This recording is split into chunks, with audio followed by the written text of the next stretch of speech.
Just had a nice espresso and something sweet here.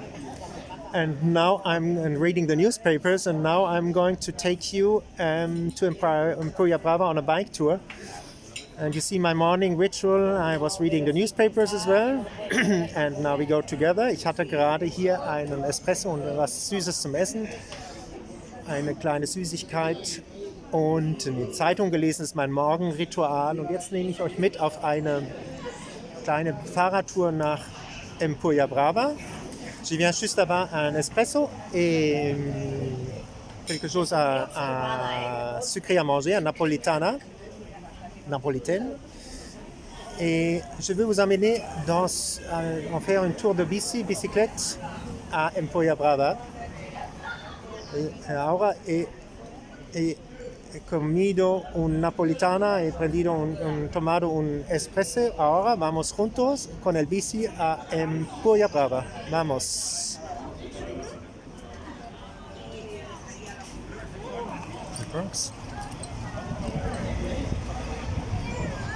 We're going to see together if it works. We'll check it out. Hard to say. Wir probieren jetzt aus die erste Fahrradtour mit dem Gimbal, ob das funktioniert. Wir fahren da natürlich ein bisschen langsamer, aber wir probieren das jetzt mal zusammen aus. C'est la première tour avec le gimbal. Je ne sais pas si en français gimbal. On va essayer si ça fonctionne. C'est primera vuelta con el gimbal. Esperamos que funcione bien esto.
So now you were part of the first part of the tour to Empuria Brava with the gimbal. I hope you liked it, and give a like if you liked it, make a subscription to my channel, and I have now also a new feature. If you want to make a donation for my filming work, you look in the description and you will find a link where you can make a donations, so that I can get a better equipment and for the expenses, for traveling, for accommodation. And you can choose there are different programs if you want to help me and support my filming work. Thank you so much for that in advance. Wir sind hier am ersten Teil von der Bike-Tour am Ende angekommen. Das war auch mal ein Test. Ich werde dann in Empuria Brava weiterfilmen oder an einem anderen Ort, jetzt nicht hier an der Autobahn. Und ganz lieben Dank, wenn euch das Video gefallen hat, macht ein Abonnement, gebt ein Like und teilt die Videos, dass andere Leute auch die Schönheit sehen können. Und ich habe jetzt ein Programm eingerichtet, wo ihr mit Spenden meine Filmarbeit unterstützen könnt. Da findet ihr den Link unten in der Beschreibung des Videos. Und ich sage mal ganz herzlichen Dank, wenn ihr euch dafür entscheiden solltet. Merci, danke sehr. Ne? Und euch einen schönen Tag. Voilà, le fin du première partie de tour avec le bici et le gimbal à Empuria Brava. Si vous voulez, donnez un like, faites une subscription à mon canal. Et il y a aussi dans la description un nouvel truc. Si vous voulez me supporter mon travail de filmer ici à Empuria Brava, Costa, Brava, Catalunya, vous pouvez me supporter avec un peu d'argent. Il y a un lien dans la subscription, dans la description. Excuse. Et je vous remercie en avance pour cela. Une joyeuse journée à vous. Ahora estamos al final del primero parte de la vuelta, como se dice, a Empuria Brava, del camino a Empuria Brava. Puedes dar un like y haces una suscripción a mi canal. Me ayudas con esto, que los videos suben y otra gente puede ver también estos videos. Y también puedes, ahora tengo nueva cosa, si quieres soportar mi trabajo un poco con dinero. Está un link abajo en la descripción del video. Puedes dar un poco de dinero, como esto puede mejorar técnicamente la cámara, todo esto, un poco de dinero para viajar, son estos todas cosas que debe pagar. Muchísimas gracias para esto, si quieres esto, y un feliz día a ustedes. Chao.